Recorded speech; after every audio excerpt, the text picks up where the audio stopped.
There is a real and growing concern about a possible revolt in Saudi Arabia. And that, folks, could be a game changer.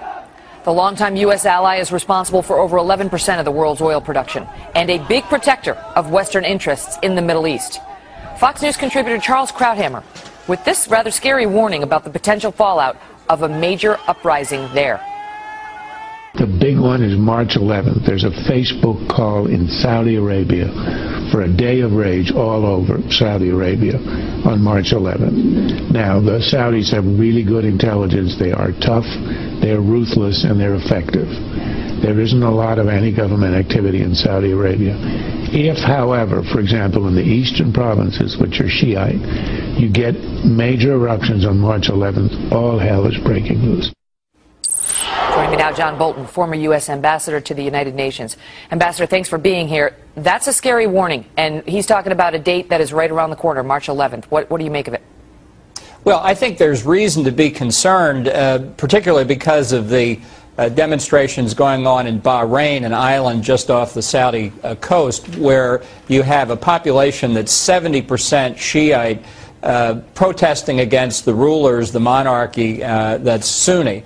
And there's a lot of concern that Iran is trying to manipulate this discontent, and that if they were able to overthrow the monarchy in Bahrain, that could have spillover effect into Saudi Arabia. So I think that's the principal point of concern, and I think it's something we should be legitimately worried about. You know, originally this started in Tunisia, it spread to Egypt, and there was an assumption, I think, that this was going to happen sort of in the poorer countries, and that we didn't necessarily have to worry about these spreading to areas where living standards weren't quite as much of an issue. That has proved to be wrong-headed. Well, I don't think fundamentally economics really lies at the bottom of it. I don't believe in this primitive economic determinism of the Marxists. I think actually there are a variety of factors, and I think Saudi Arabia, Bahrain at the moment are really very different from Egypt and Tunisia, and certainly very different from Libya. So that while the unrest may have been promoted by social networking and quick communications, the underlying causes are different.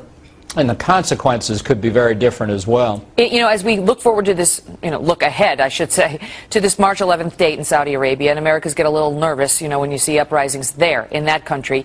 We have to worry because they are such an important U.S. ally. And the question is, if we happen to see in Saudi Arabia something akin to what we saw in Egypt, what would it mean for us? I want to play a quick soundbite from Krauthammer on that and get you to react. Saudi Arabia is the prize. It's the treasure. I mean, it's the gold at the end of the rainbow. It's everything for the world economy. And then you have to think of Western intervention if something like that happens. Western intervention?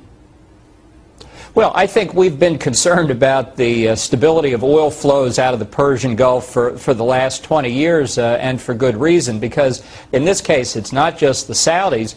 The Emirates in Kuwait, in Qatar, in the United Arab Emirates, also major oil producers would be jeopardized if Saudi were endangered by the Iranians. So I think as a point of concern for the U.S. economy, what bothers people on a day-to-day basis, you think gas prices are high now, wait until further instability spreads into Bahrain and Saudi Arabia and the others, if in fact that happens. So even though Egypt, a huge country, 85 million people, was in the headlines for the past month, Saudi Arabia and the other oil-producing countries are far more important to the United States on a daily basis than the others. Would be a much bigger deal. And here we are headed towards March 11th when they will have this day, and we will watch. Ambassador Bolton, thank you so much.